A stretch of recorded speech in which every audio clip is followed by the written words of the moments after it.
Hello and welcome to another episode of Earth911's Sustainability in Your Ear, the podcast conversation about accelerating the transition to a sustainable carbon neutral society. I'm your host, Mitch Ratcliffe. Thank you very much for joining the conversation today. It's good to have you.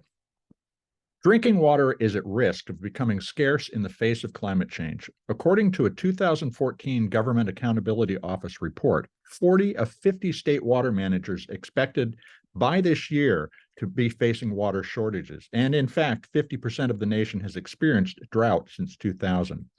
Another issue, the rising incidence in water of per and polyfluorinated alkyl substances, or PFAS, the forever chemicals used in everything from the lining of fast food containers and firefighting foams to cosmetics and waterproof clothing, makes even municipal water sources less reliable for human consumption. A recent study by the United States Geological Survey found that as much as 45% of the U.S. tap water is contaminated with PFAS. Our guest today is Razgaitis. He is the CEO of Bluewater North America, a water purification company. He last joined us in early 2022 before the company he co-founded, FloWater, was acquired by Bluewater. Raz returns to talk about home and business water filtering options. The filtering, use, and reuse of water will become a more prominent feature of daily life in coming years. That USGS study, however, is a wake-up call about the chemical contaminations that we face. It found that at least one type of PFAS was in almost half of 716 samples taken from taps around the nation, both from public and private water sources. The Eastern Seaboard and Midwest have the most contaminated water systems, but several cities in the West, where heavy industry and military bases are located, also have PFAS-contaminated water. On a related note, about 2.1 million people who depend on private wells may be exposed to high levels of naturally occurring arsenic and other heavy metals. As the groundwater supplies decline, those become more concentrated. So can we filter out toxic chemicals and elements from our water affordably?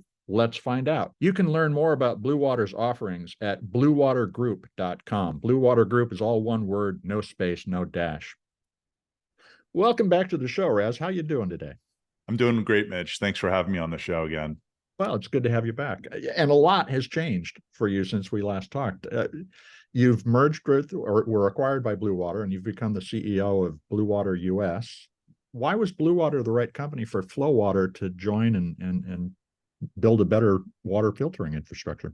Well, I actually have been working with Bluewater for years. So we started the company in 2013, and the company being specifically FloWater, and moved the company out to Denver, Colorado in 2016. And I raised a variety of rounds of capital. So we went through a Series A and through a Series B. And in our Series B financing in 2018, in Q4 of 2018, Bluewater actually led that. So Bluewater is comprised of an investment fund, effectively, and then also a portfolio of water companies. And so the head and the principal behind the investment fund, as well as the founder of Bluewater, the water company, is a gentleman by the name of Bengt Ritchie, and he's been in the water business since 2013. So while he was starting his company, Bluewater, in 2013, he was also making strategic investments from 2013 all the way up through roughly 2020, and then has continued to make some investments through M&A and rolling up companies all the way up through this summer. Actually, more recently, Bluewater has acquired or rolled into the portfolio a company called TAP, which is a water filtration company that's more consumer oriented.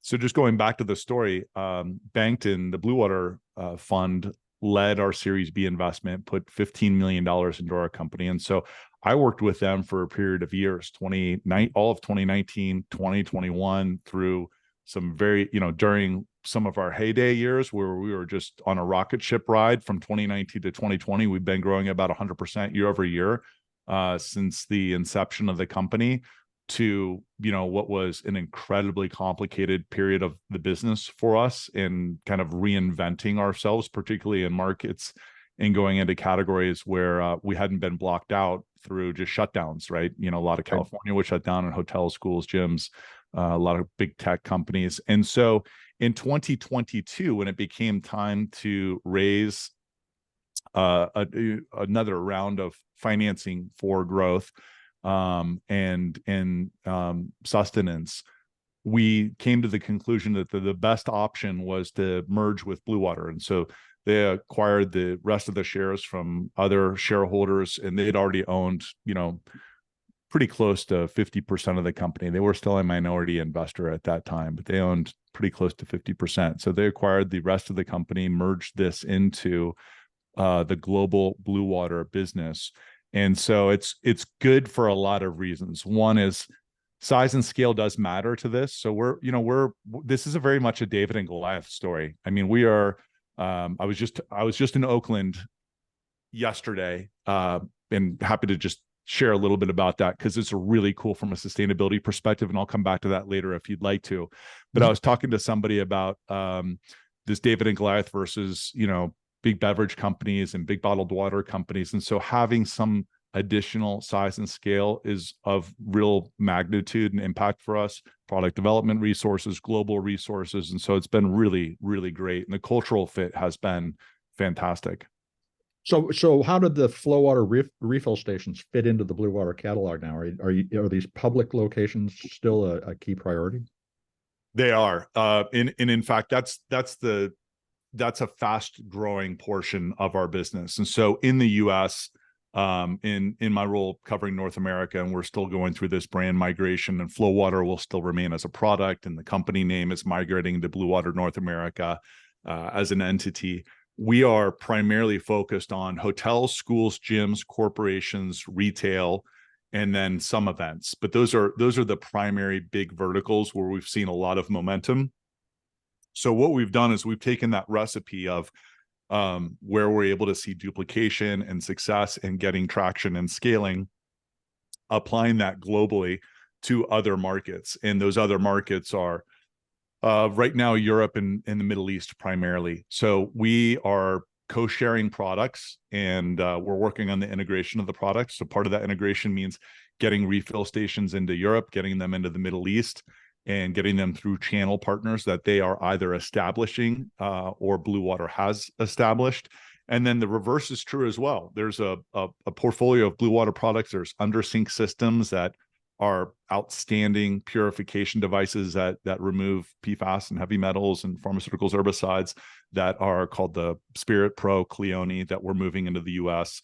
They're working on a really cool product right now in development, and we don't have an ETA for when it's going to be done, but it is basically Bluewater in a suitcase, and it's very similar to the FloWater technology, but it's Bluewater in a suitcase. You literally can ship that suitcase somewhere and take non-potable water and hydrate 5,000 people a day. In fact, they're using this suitcase in Ukraine. The military it has some prototypes of this suitcase that's taking non-potable water and turning it into clean drinking water for 5,000 people a day.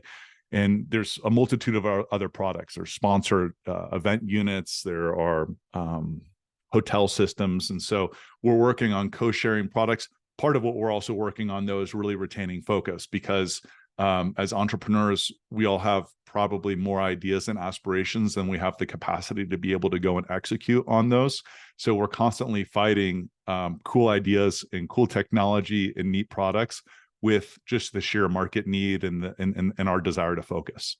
Well, there's, with water shortages, contamination increasing, PFAS isn't limited just to tap water, obviously. Where around the country is filtering most needed right now? And the other question that is sort of randomizes the answer is, how does extreme weather, especially flooding, increase the risks associated with tap water? Well, those are really good questions. And I think quite unfortunately, we've come to a place in the US where the answer to where filtering is most needed, and I would actually say purification. And there is I'm Okay. sure you're well aware of this. All the listeners might not be aware of the distinction between filtering and purification. And purification is a process by which most commonly you're using reverse osmosis membranes, not always limited to that, but it removes TDS and pollutants down to a certain level. And it's the most pristine level of water purification that you can get for drinking water. But unfortunately, I think the answer is everywhere.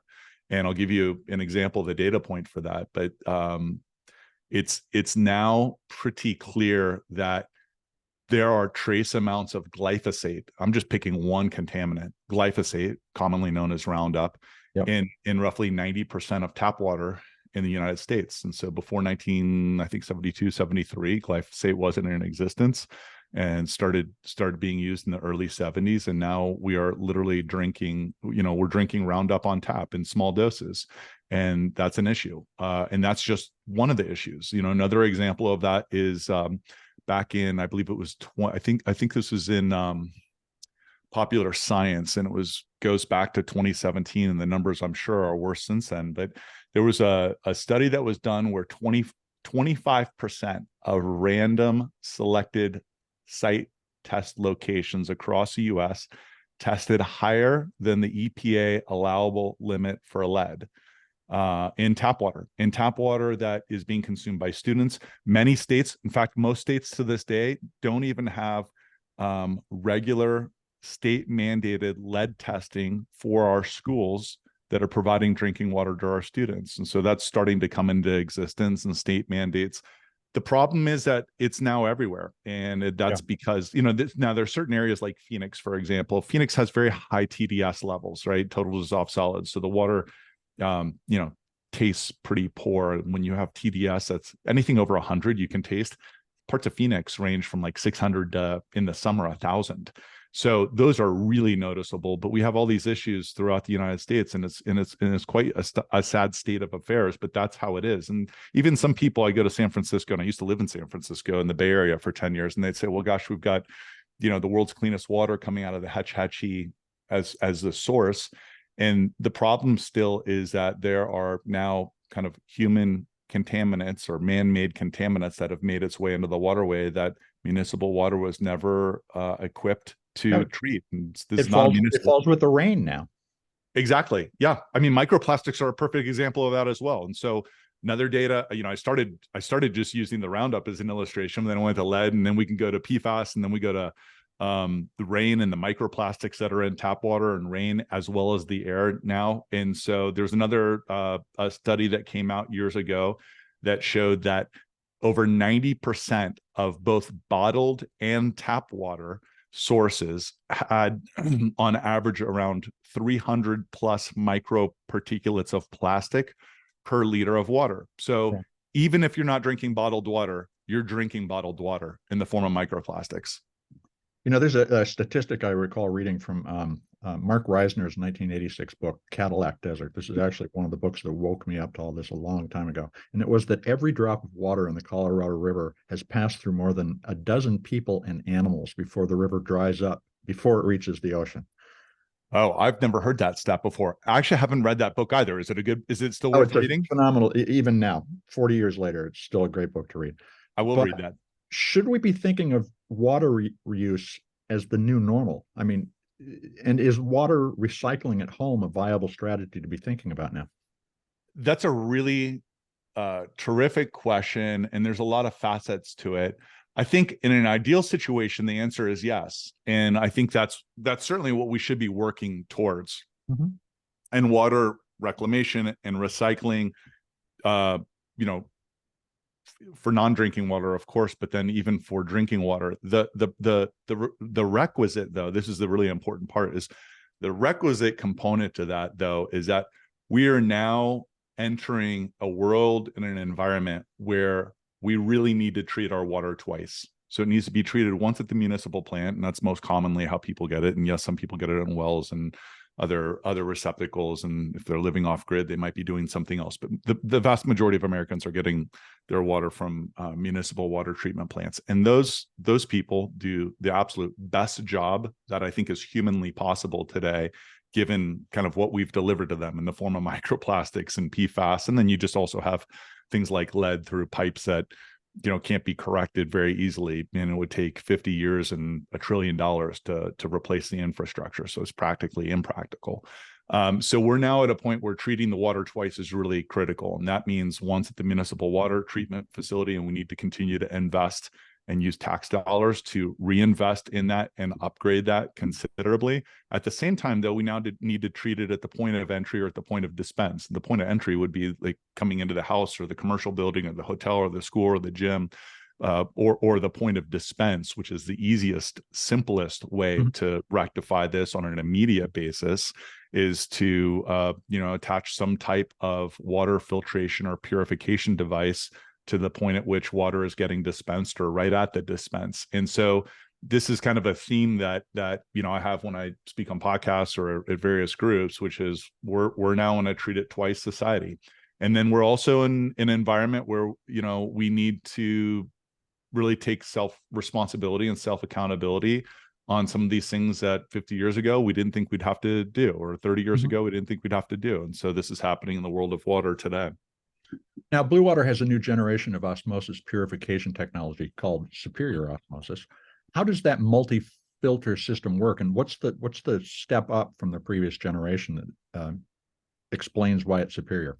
Yeah, it's so funny to me that when I look at the Bluewater corporate kind of presentation deck, neither of us are very corporate, but when I look at our presentation, our business strategies, and I look at the FloWater one, they are very, very similar, including even this superior osmosis. So we've developed advanced osmosis, which is a step up from conventional reverse osmosis.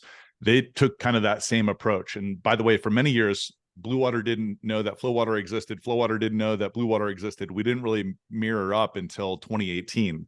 So 5 years as we were building this was just all happening concurrent. And I suppose there's no new ideas. And I think that in many ways is true, even with FloWater and Bluewater. And so, yes, we're innovating some things, but I mean, I think, a lot of these things have at least been thought before, and it's about execution. And so we proceeded down this path with advanced osmosis as they were doing superior osmosis. And superior osmosis is really a form of a technology of an improved RO system that results in less wastewater, which is a good thing. Byproduct water. We typically just refer to it as byproduct water because it's not truly wasted. It goes back into the reclamation system, and it's the byproduct water that contains the concentrated amounts of things like Roundup, PFAS, microplastics, the stuff that you do not want to be drinking. So there does need to be some byproduct water. So it's more efficient with that. And then it's super high capacity and super high throughput in production. And one of the conventional issues with reverse osmosis is that it's incredibly slow. I don't know if you've ever actually seen water go through an RO membrane, but it literally drips, right? And so it's not like a conventional filter, like a carbon filter, where it generally flows right through. It's driving the water through rather than... It is, yeah. There's basically some proprietary configuration there that increases the flow rate by up to 5 times the speed of conventional RO systems. And so it creates a very, very high volume of water that can lead to effectively on-demand water purification. And that's why the Bluewater units, the Spirit, the Cleone, and the Pro, are under the sink and without a holding tank. And so we have the advanced osmosis with FloWater, different setup and different technology, but similar idea. The advanced osmosis system that we use in a FloWater refill station processes RO water up to 5 times faster, up to 5 times more efficiently than a conventional RO system. And this is one of the issues with RO, which is, if you cannot satisfy a consumer's need to get water on demand, then you're creating dissatisfaction. And so what we have to do, and I actually just talked about this at a sustainability kind of topic on emerging trends in sustainability. Part of the way that we get people to be more sustainable is by giving them a better experience. It can't be, it can't just be, well, you compromise, but it's good for the environment. People won't do that. I mean, some people will, the most loyal, kind of committed people, but that's the minority percentage. To get 50-80% to be enthusiastic about conversion. We have to create a greater experience for the consumer. It's got to taste better, it's got to perform better, it's got to be easier, people need to like it. To some degree, there needs to be a cool factor to it, because like Americans now are super wired around brands and marketability, but also that it's good environmentally and for sustainability on top of that is not only really important, but those other attributes are what will drive sustainability initiatives forward non-linearly. It'll be more hyperbolic at that point. Now, one of the interesting things is that rural homes, according to the U.S. Geological Survey, are much less likely to have PFAS contamination. But I've actually been looking at buying a rural home recently and found that the groundwater frequently is contaminated with arsenic and other heavy metals. How does this superior osmosis technology work against those kinds of contaminants? Horrific. And what I would say is RO systems all across the board will work exceptionally well against PFAS, arsenic, heavy metals, microplastics, pharmaceuticals, herbicides, pesticides. In RO filters purified down to 0.0001 microns. And that leads to the elimination of 99.9999% of contaminants, generally speaking.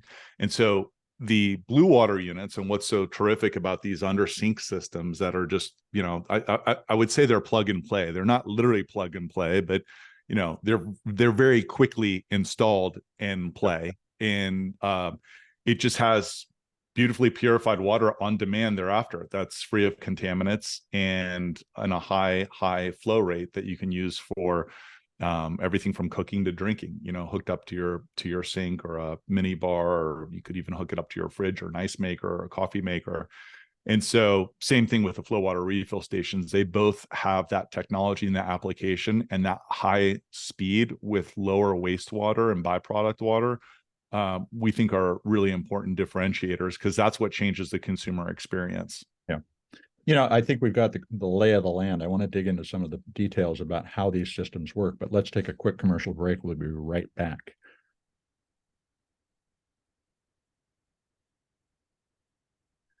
Now let's get back to the conversation with Rich Razgaitis. He's the CEO of Bluewater North America, and we're talking about water purification and the water crisis in the United States. So you've talked about under sink systems. Is the superior osmosis system something that a home or a workplace could get by with one unit, or do you need one under every sink? Well, generally, that really becomes a function of, do you want your water that you might be using for non-drinking applications, such as cooking or something as simple as hand washing, even for that matter, or cleaning dishes, depending on how pure you want that water, or in other words, how contaminated and concerned you are about that tap water coming in, really is the determinant as to how many units you would have. And so when we deploy these Bluewater under sink systems into everything from homes to hotels and the food and beverage or restaurant for F&B and drinking water and carafes to cooking, they generally, anything that they expect to be clean drinking water that tastes good out of that particular faucet is where they'll install a Bluewater under sink unit there. If it's just a utility sink and it might be used for dishwashing and dishwashing only, and there's no contaminants in the water, and it's just maybe high TDS where it has 300 parts per million TDS, sometimes they won't. But this really becomes a function of what do you want coming out on the other end of the faucet, as well as just physical proximity, right? And we have the same thing when we install FloWater refill stations, which is, to some degree, it just depends on, how far the school wants their students to have to walk for clean drinking water, or at a company, when we install these into a variety of small, medium, and large companies, it's not as much about the capacity of it. It's just, do they have 2 or 3 floors, and how far is the distance from point to point? And what we know is that when we make great tasting water available to people, and it's accessible and it's easy, they drink more water. So an example of this, and I don't think I shared this with you last time we talked, But we've done a lot of pre and post surveys and results to look at outcomes. And so much of this world is kind of fab selling, feature advantage, benefit selling, and marketing, which I'm not a fan of. I mean, yes, once in a while you have to talk about features and benefits and whatnot, but what I get really excited about is outcomes, experience and outcomes. And in fact, that's the marketing world and that's a consumer behavior world we live in today. You know, when people watch TikTok and Instagram and Facebook videos and reels, they're listening to people's personal experiences and their own personal outcomes. And so the way that we've really tried to position our company and our product is using data to back up what we know to be true. And an example of that is when we deploy a FloWater refill station, we will see anywhere between a 100 and a 500% increase in daily hydration. They're literally doubling, tripling, quadrupling their daily water intake. By the way, the baseline is really low for an average American's water intake. Over 70% of Americans are chronically dehydrated. That's the data. And so, you know, you might say, well, that sounds impossible. Well, it's actually not that impossible when the baseline of water consumption is really low. So if they're drinking like 2 cups a day and they go to 6 cups a day, it's a really considerable increase. That's just because the starting point is low and we need to solve that. But what happens when people start hydrating properly, and this happens both with FloWater as well as Bluewater, and this is our data-based experience, is that they also stop doing other things. So they stop drinking soda, sugary, caffeinated, carbonated beverages. They reduce their coffee consumption. And we're seeing the reduction. We've got data that shows a reduction of 50% of soda, coffee consumption. So they're drinking more water. They're drinking less of the bad stuff. And in the process, oftentimes when we test for this or we survey and metric for this, we'll see about an 80% reduction in single-use plastics. And so we go in generally trying to create a terrific and magical consumer experience where the byproduct ends up being that they drink more water and they use less single-use plastic water bottles. We don't go in kind of showcasing saying, hey, like we're banning bottled water in this school or in this hotel or in this corporation. People don't like bans. People don't like things being taken. People like Americans particularly like choice, right? And so we try to go in and provide a better choice. And what we know based on data is that their behavior will change dramatically, and all the other stuff will kind of move to a secondary or a benign location. Now, these are electronic devices. How much energy does a system use? What's a comparable appliance in terms of energy use? A FloWater refill station. I can't answer that question specifically on a under sink system because I don't know the answer. So I won't answer that. Yeah. But I will go get the information now that someone's asked me about that. But I do know very well on the FloWater refill station side, a really easy comp is FloWater unit uses about as much electricity daily as a water fountain or refill station or a hydration station that you might see in a hotel or an airport. Do you have a sense of how much that is? It's on a consumption basis. Like I think an easy way to kind of translate this for people to understand, it would cost anywhere from like nickels to quarters a day in power output in terms of running these units. And so it's has very low thresholds for what it requires for powering the unit. And it's incredibly energy efficient. So the new filters are described as self-cleaning. So what happens to the material it captures? Does the user have to take that somewhere for safe disposal? What goes on with the material that's filtered out? Well, the material that's filtered out gets captured in the filter, or it moves into byproduct water. And so the way a system works, and I'll speak specifically about the FloWater system, and there's 7 stages of filtration and purification that go into the refill station itself. And I won't go through each one, but I'll just give you a few examples. The first 3 filters are primarily removing contaminants, and it starts with a sediment filter, which removes literally sediment, right? And so you might have like dirt and grime. And in fact, in New York City, the sediment filters get clogged very easily, partly because you have so much vibration. There's so many micro vibrations in New York City, and there's so much construction that's going on that actually those micro vibrations you can't feel, generally speaking, unless you're walking next to a jackhammer. But like 99% of the city still is feeling the effect of these micro vibrations. And sometimes we'll pull out these sediment filters and they're caked with mud, literally just mud in a sediment filter. And that's what the sediment filter's job is to do, is to pull all that stuff out. And so that gets captured in the filter itself, right? And by the way, can that filter then be put in the trash, or does it need to be handled by somebody specialized? It can. So what we're doing now, it can go in the trash. There are ways that it can get into recycling. This is one of the challenges. In fact, I was just doing some additional reading this morning about recycling, the complexity of recycling. We are also working towards a way that we can actually retrieve these and do effectively an exchange. There's trade-offs to all of these things. By the way, one of those is just carbon footprint that is the result of shipping stuff back as well. Absolutely. Right? And so it's sometimes on the surface, people are like, well, hey, why don't you just do a simple exchange, et cetera, et cetera. It's complicated when you start to like factor in all of the supply chain components of that. And in fact, just going back to kind of how the filters work, and I want to make sure I answer that question properly, and what happens to the filters and what gets filtered. Then there are a few other stages of the filter that the tap water coming into a FloWater refill station goes through. That includes reverse osmosis and what we have developed as advanced osmosis.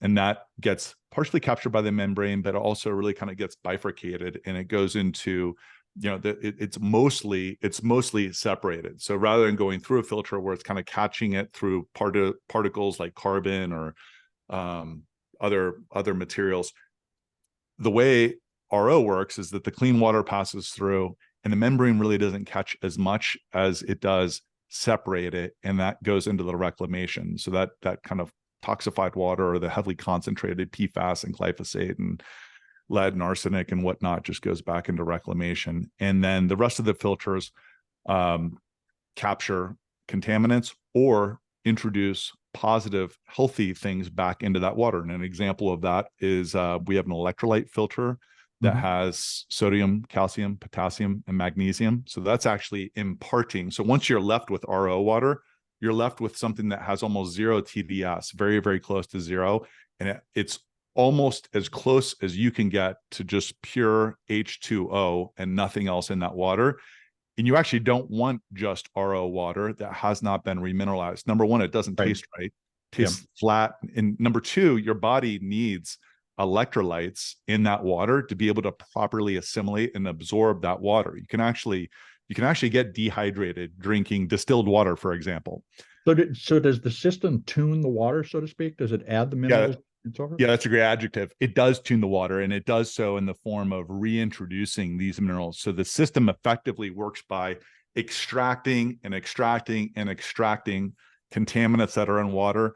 And it doesn't matter where those contaminants come from, but the FloWater system removes up to 99.99% of all these contaminants. And then once it's purified water, the system then works to reintroduce the healthy minerals.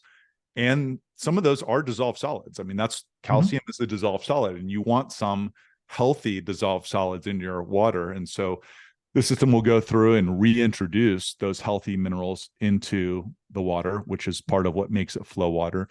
And then we also have a very specific alkaline filter that helps increase the alkalinity of the water through over a dozen trace minerals that are also helpful for bioabsorption as well as taste. And then the final stage is a coconut carbon filter, which just imparts this super clean, crisp taste that makes it better than bottled water and tastes really fresh. And so that's what makes FloWater is the removal of all the stuff that you don't want, but the reintroduction of those things that your body craves and needs, as well as your taste buds, so that you enjoy drinking it. So how frequently do these systems need to be maintained, and what's the typical ongoing cost of owning one of them?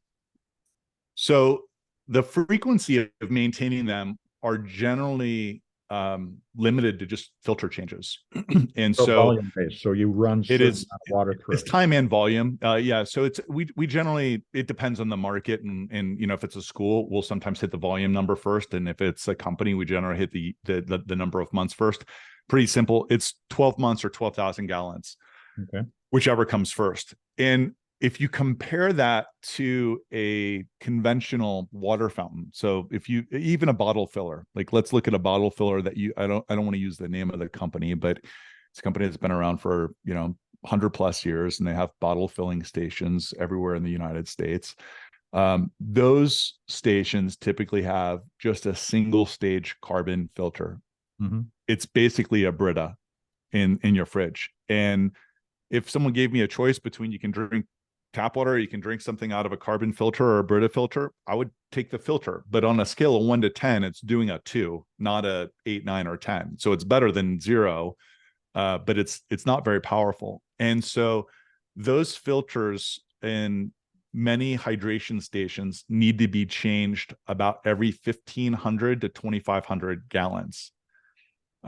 Generally it's around 1,500 gallons. So we're changing FloWater refill station filters basically 1 out of every 5 times that they're changing it for hydration stations. So in terms of an actual economic cost and investment for an end user, a customer like a school or a gym or a hotel, in many cases, the ongoing filter costs are less for a FloWater refill station than a conventional hydration station, and you're getting amplitudes, more purification power in that. And then typically what we do is we lease the equipment. You know, it's roughly $5 a day. It's $130 a month for a lease. So the vast majority of customers rent the equipment or lease the equipment for us for a multi-year lease. We generally take care of any break fix issue. I mean, we take care of anything that's under warranty, and then they take care of the filter changes. We do sell some units sometimes, and particularly in schools. Most of the units that we sell are to schools, and that's for the simple reason that most school systems can't operate under multi-year operating leases. They can't approve those, at least. They can, but they can do those, but they can only do 1 year at a time. And they have things like bond funds. In fact, I just came back from Oakland. This is a cool, quick story, if I may share it. I just came back from Oakland, and this is probably the most exciting moment and most proud moment I've had in the last 5 years as it relates to sustainability and the mission of this company, because we started this in Silicon Valley, and our mission was never to go sell this for $1 billion. Our mission was to save 1 billion bottles plus from oceans, lakes, rivers, and landfills. And so it's a very purpose-driven mission around not how do we make a lot of money, but how do we make a lot of impact and do well and do good for people in the process. And so Oakland yesterday had, we deployed in 2018, we deployed about 100 FloWater refill stations throughout all the Oakland schools. And that was progressively initiated by both city council and the community in the Oakland School District, the board, and superintendents there. And what they did was, I love this, they taxed Coke and Pepsi. So they employed a soda tax on a per unit basis. They got roughly $2 or $3 million in soda tax. They took a portion of that soda tax money to use it to buy FloWater refill stations to put into all the schools. So this is like David and Goliath nirvana, right? Which is you're taxing big beverage companies that are toxifying our kids with sugary, carbonated, caffeinated crap, and then you're using it to actually get them something that's healthier. I'd love for them to skip that first part of the process and not have that exist in the first place, but it does. So this is kind of the next best thing. And so yesterday marked the 7 millionth fill out of FloWater refill stations. And we were at Grass Valley Elementary School. There were 100 kids there. There were people there from the city and the county and community board and superintendents, and Principal Beckner was there. And it was a really cool moment because that just doesn't mean 7 million fills out of a FloWater refill station. What it really means are 7 million less single-use plastic water bottles that have entered the environment. And the way to solve this is not by educating people on recycling. People should recycle, but recycling doesn't work.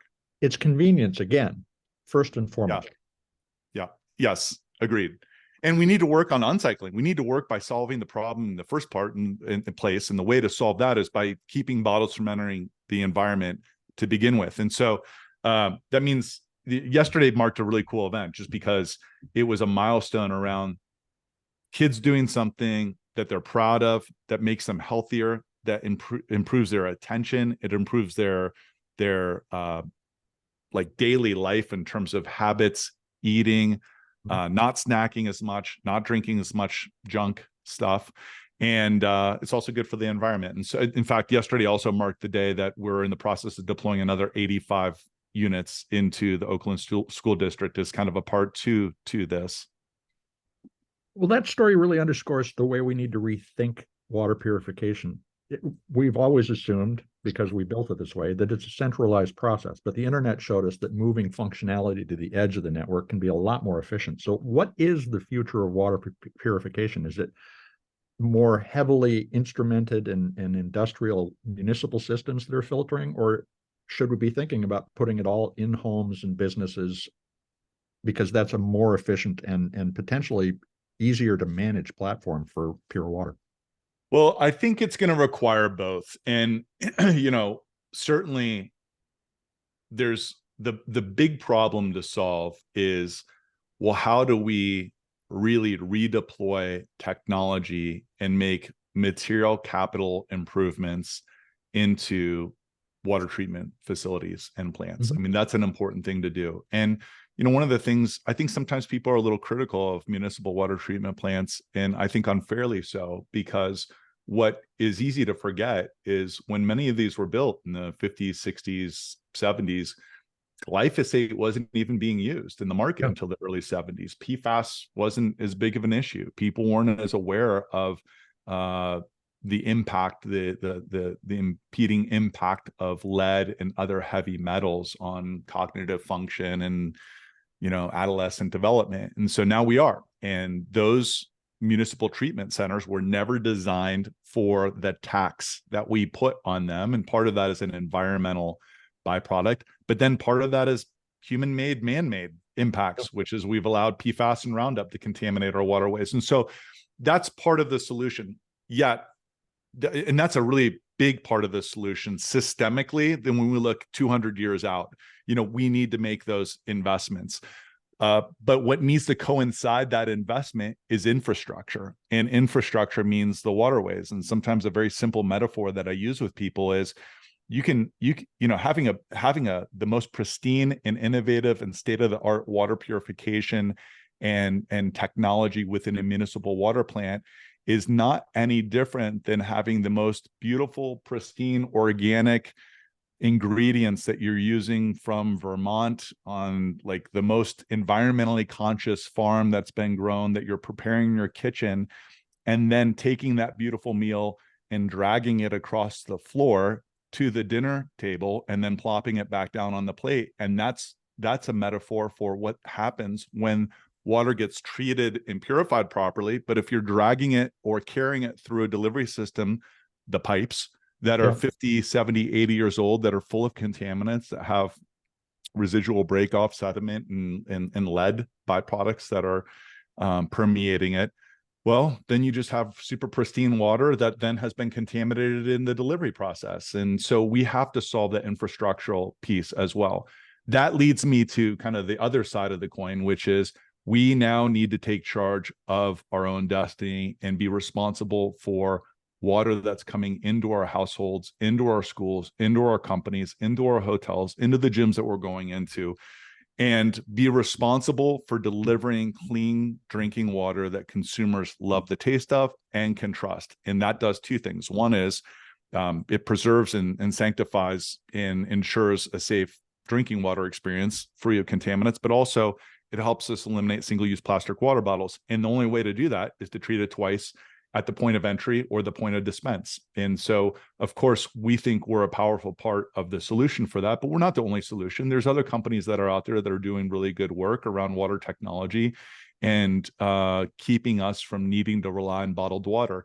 We don't have a problem in the United States called "if I could only find a faucet." We don't have that problem here. Third world countries do have that problem, but we don't, in some cases, we don't have that problem. The problem that we have in the United States today is that we either do not like consumers or do not trust what's coming out of that faucet. And more for good reason. As the data comes out, it's very, very sobering data.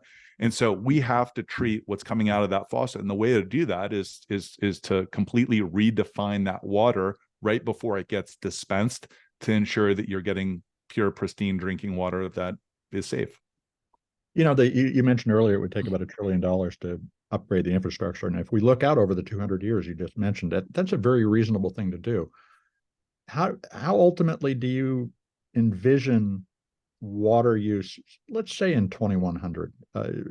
Will it be different? Will we be able to take water for granted, or will it be scarce, and will we be struggling? I think all indications right now point to scary, scarce, and struggling, and that's a sobering reality. And so I'm both, I suppose, a pragmatist as well as an optimist, and try to operate out of both hemispheres or both sides. And so that's what the data looks like today. And then, you know, a variety of reasons for that, and we're all aware of a primary source of those reasons.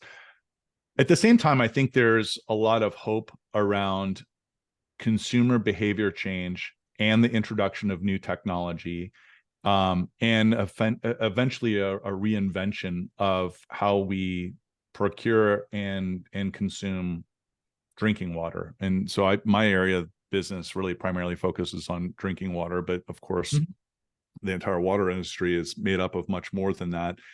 And I think if you look at, you know, the way I think about things is really practically, in the sense of okay, here's the big picture, here's the vision, here's where the market's headed, but then also what needs to happen today or tomorrow or next week to start to make meaningful progress towards accomplishing that. And so some of those things are product development and new technologies and innovations, many of which FloWater and Bluewater are working on currently, as well as other companies, but others are consumer behavior change. And so I use tobacco and cigarette smoking as a really good example of this. And I compare big bottle water companies to big tobacco. Maybe that's a little bit strong. I actually don't really think it is from an environmental perspective. I think it's very, very similar. And I think there's a lot of parallels between lobbying and marketing and kind of self-serving interests of big tobacco and big bottled water.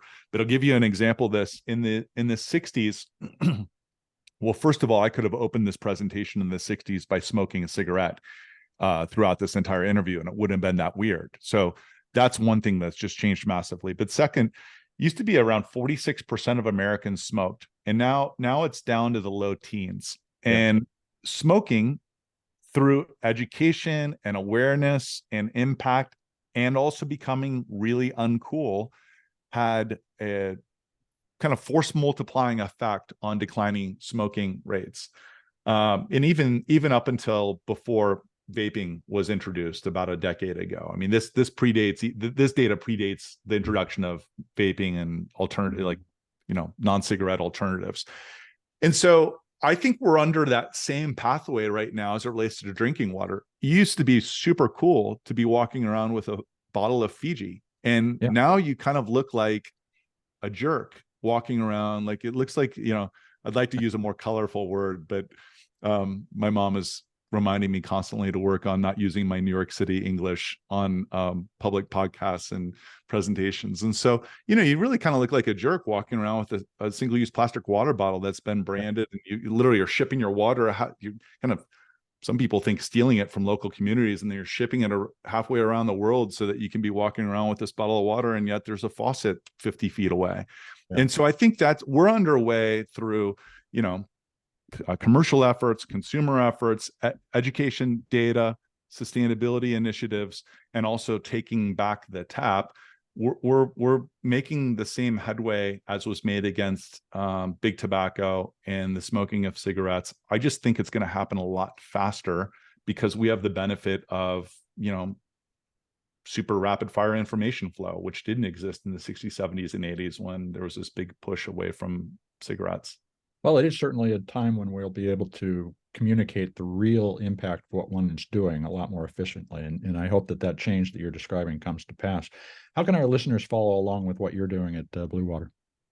You could follow us on social. And so, you know, we would say, if you want to follow us on LinkedIn or Instagram, Facebook, you can start by, for the US constituents, going to drink FloWater or at Bluewater. And I would start at drink FloWater, and then you can find a variety of links from there. The second thing I would just encourage is try to make meaningful steps for all of us. I live in a world of sustainability. I still work on making meaningful steps, and there are still things that I do where I'm like maybe I should really rethink that. And so, I do want to just underscore, I certainly am not hesitant to kind of villainize big bottled water, and I suppose every story needs a villain in it, but we have a very legitimate one. The flip side, though, is I try never, ever, ever to villainize someone that is using a single-use plastic water bottle or make them feel condemned or judged. I just look at them as a potential convert towards a cause, and none of this happens for us overnight. I didn't get born this way. I became this way through education, awareness, and importance. And I think for all of us, it's this journey that needs intentionality along the way, some grace along the way, but also some pushing too, which is like, hey, we can do better than this. And hey, these little things do make a collective impact when it's done at scale. It's just like voting. Well, Raz, that's a great place to end this conversation. I look forward to the next one. Thanks for joining us today. Thanks, Mitch. Pleasure to be on. That was Rich Razgaitis. He's CEO of Bluewater North America, and you can find more information about Bluewater, FloWater refill stations, and water purification at bluewatergroup.com. That's all one word, no space, no dash, bluewatergroup.com/US. Humans, well, some humans, have taken access to clean water for granted for only a few decades. But for most of history, we've struggled to find fresh water and often battled over fresh water, which makes up only 2.5% of the water on the planet. The larger a human settlement got, the more likely that waterborne contamination would cause outbreaks of cholera or giardia or dysentery or typhoid fever. The U.S. water system was a world leader when it was constructed in the 20th century. It provided clean water in major cities and in rural communities, but it now needs an upgrade. The opportunity is not just to clean up water purification. We can also tune water, as Raz and I discussed, to provide minerals that make water taste great and help displace the sugary alternatives and bottled water that are responsible for at least 35 billion single-use plastic bottles being discarded annually. It's no longer cool to carry a single-use bottle, but making clean, delicious water available requires a new, affordable infrastructure that's convenient for everyone to use. We can each contribute at our point of dispense, as Raz described it, where the water flows out of the tap. But we also have to lobby state and local officials to invest in water resilience in the face of climate change. The choices are always in our hands. It's a matter of taking the first step, making what you want clear to your representatives, as well as doing the homework to find viable solutions when your water supply is polluted. And unfortunately, too much of it is. PFAS in 45% of American tap water is not a great situation for us to be facing when we're also looking at water shortages generally. We'll be keeping an eye on this topic, and we'll be back with more innovative interviews about that soon. I hope you'll take a moment to share this podcast or any of the more than 440 interviews we've done on sustainability in your ear with your friends, your family, your coworkers. Send them to your grandmother. She might enjoy listening. And if you'd write a review on your favorite podcast platform or just give us 5 stars, it'll help your neighbors find us. You folks are the amplifiers that can help us spread more ideas so there's less waste. Thank you, folks, for your support. I'm Mitch Ratcliffe. This is Earth911, and we will be back with another innovator interview soon. In the meantime, folks, take care of yourself, take care of one another, and let's all take care of this beautiful planet of ours. Have a green day.